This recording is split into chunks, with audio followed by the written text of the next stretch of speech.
Former minister with responsibility for housing, Annette Ferguson, has described the government's recent approach to repossess the Success East Coast Demerara lands as inconsiderate, disrespectful, and inhumane. During a virtual press conference on Thursday, Ferguson, while alluding to the September 30 fiery standoff between the squatters and members of the Guyana police force, which resulted in several persons being shot with rubber bullets, accused the Minister of Housing and Water, Colin Crowell, of being oblivious to a solution to the impasse. She related her party's stance on the way forward. The Apnu+Afc demands that the PPP acts with compassion, meaningfully consults with the citizens in desperate need of housing, and takes urgent action to regularize. And I repeat, and take urgent actions to regularize the squatters at Success. The Shadow Minister of Housing contended that regularizing the illegal occupants would be the sensible thing to do, as she reminded of the opposition plan to abolish squatting had they been given a second term. We had projected, had we been returned to office, to abolish squatting in Guyana during our second term. It is a task we will complete when we return to government in short order. It is necessary to remind that earlier this year, President Granger announced that following the elections, an Apnu+Afc government will establish a National Squatter Resettlement Commission.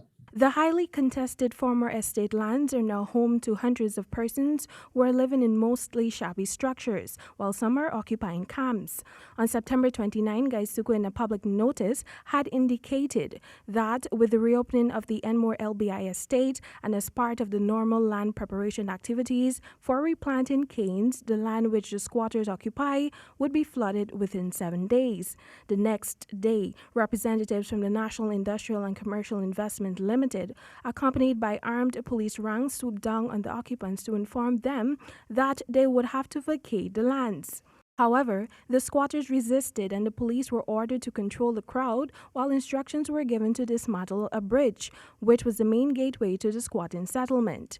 Newly elected chairman of Region 4, Daniel C. Ram, during Thursday's press conference, explained that subsequent to a meeting with the Regional Democratic Council and government officials on Friday last, the officials had insisted that the squatters were to be removed the following Monday.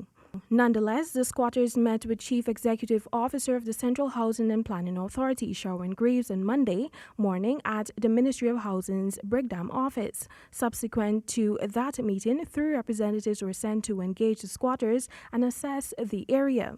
Nightly News understands that the purpose of that exercise was for the Central Housing and Planning Authority to ascertain the number of persons currently living in structures on the lands, in order to ensure that they are on a priority list to receive house lots upon the commencement of allocations.